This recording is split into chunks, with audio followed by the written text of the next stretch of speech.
Good golly, I bet you thought you were a goner that time. Lucky one of my chaps found you. You were floating belly up in the river.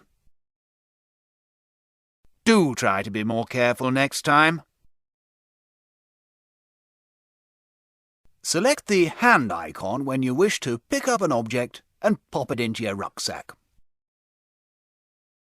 You know, a lot of people, they say to me, "What are you doing in my back garden?"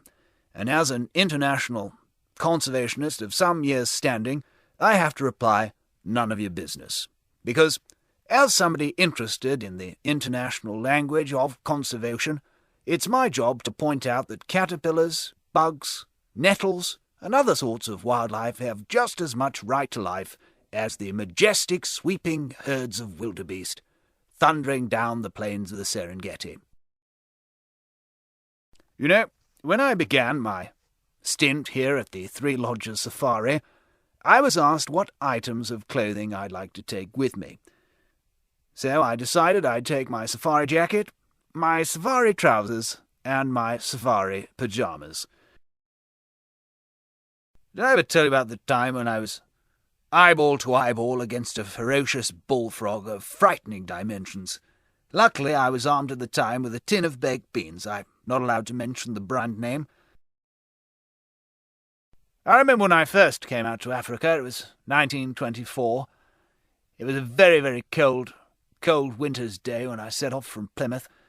And I remember I was in a yacht of my own making. I'd made it entirely out of used matchsticks. I'd used some sort of glue made out of spit and candle wax, and I set sail for the Dark Continent, as it was so called, because in those days there was very little electricity apart from Nairobi and a couple of areas of Entebbe.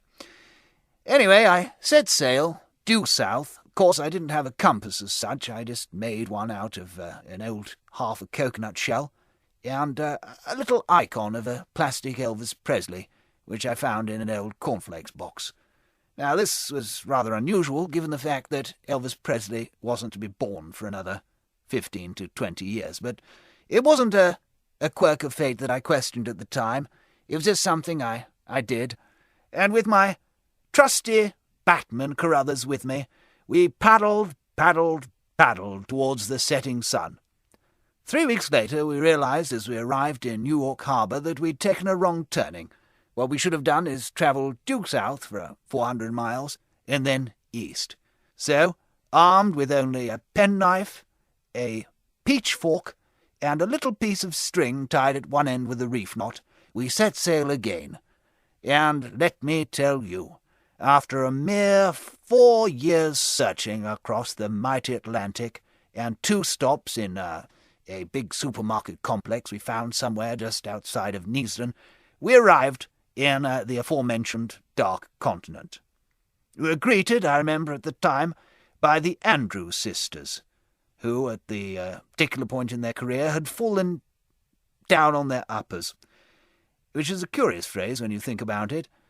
I remember Albert Schweitzer once saying to me, "Milk, no sugar." But that's another story. I know sometimes it seems as if the heat could make one ramble interminably for a length of time, but remember, it's not so much what you say, it's the way you say it. Anyway, without further ado, Carruthers and I, and by that time, of course, we'd picked up the entire membership of the Argyle Pipers Band, we set sail up the Amazon River, never realizing for one moment that once again we'd unfortunately stumbled into the wrong continent. It was only until we discovered the ancient city of the Incas that we realized something had gone hideously wrong. Luckily, human sacrifice was not allowed. We managed to break free from our bondage with the simple expedient use of using a bit of sandpaper, a small trained ferret, and a scale model of the Eiffel Tower made entirely out of used soap.